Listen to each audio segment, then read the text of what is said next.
Shalom, terima kasih atas waktu dan kesempatan yang saya peroleh. Saya perwakilan dari kelompok 4 untuk mempresentasikan hasil diskusi kami.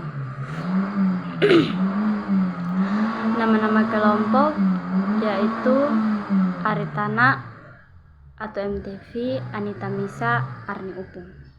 Materi kami tentang teori modernisasi, teori dependensi atau teori ketergantungan. Teori modernisasi. Teori modernisasi pembangunan lahir setelah Perang Dunia Kedua.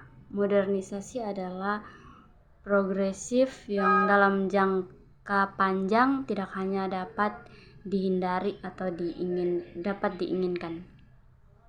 Selain itu, teori modernisasi adalah proses irreversibel. Artinya, setelah memulai modernisasi tidak dapat dihentikan. Modernisasi juga merupakan sebuah proses yang sistematis dan transformatif, di mana dalam rangka masyarakat untuk pindah ke modernitas dari struktur tradisional dan nilai-nilai yang harus benar diganti oleh seperangkat nilai-nilai modern dan pembangunan perubahan ke dalam sistem sosial. Kritik terhadap teori modernisasi meliputi yang pertama, pembangunan ini tidak selalu searah. Ini adalah contoh dari etnocentricity,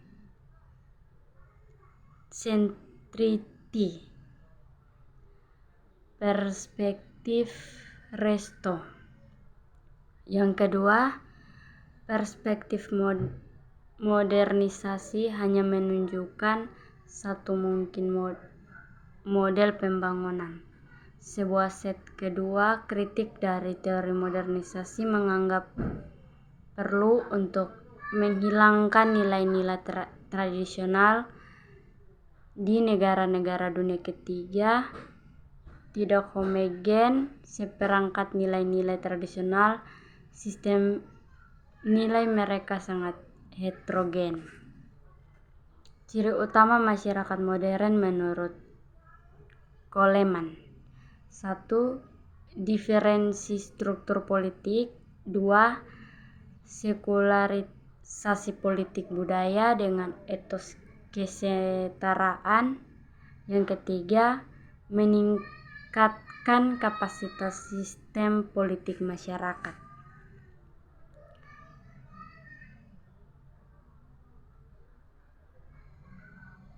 B. Teori dependensi atau ketergantungan. Menghasilkan pemerintahan internal yang lebih besar dengan meningkatkan upaya dan gaji pekerja yang pada nantinya akan mempengaruhi agregat permintaan dari pasar internal secara positif, mengembangkan cangkupan yang lebih efektif pada pelayanan sosial dari pemerintah, terutama ke sektor-sektor yang miskin, untuk menciptakan kondisi untuk sektor yang berbeda untuk menjadi lebih kompetitif dan untuk mengembangkan strategi nasional menurut model substitusi impor, melindungi produksi nasional dengan mendirikan kuota dan tarif di pasar eksternal. Teori ketergantungan membangun unsur-unsur dari perspektif neomarxis dengan teori ekonomi Keynes sebagai dasarnya. Ada 3 perbedaan utama antara gerakan Marxis ortodoks, klasis, dan neomarxis yang memberikan dasar bagi teori ketergantungan ortodoks, klasik, dan neomarxis yang memberikan dasar bagi teori ketergantungan, yaitu yang pertama fokus pada memperpanjang peran monopoli di tingkat global, mengedepankan visi dari kondisi perifer.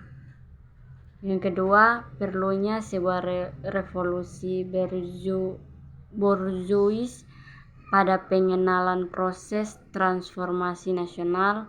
Negara-negara dunia ketiga memiliki keharusan untuk melompat menuju sebuah revolusi sosialis. Yang ketiga,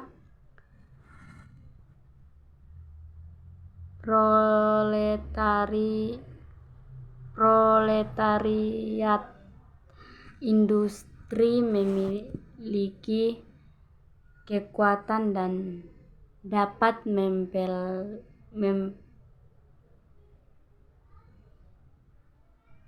mempelopori revolusi sosial kelas revolusioner. Kesimpulan, dalam ilmu sosial merujuk pada sebuah transformasi dari keadaan yang kurang maju atau kurang berkembang. Hal ini terbukti dengan banyaknya penemuan dalam bidang teknologi guna memenuhi kebutuhan hidup manusia dalam melakukan berbagai aktivitas sehari-hari. Sekian dan terima kasih. Shalom.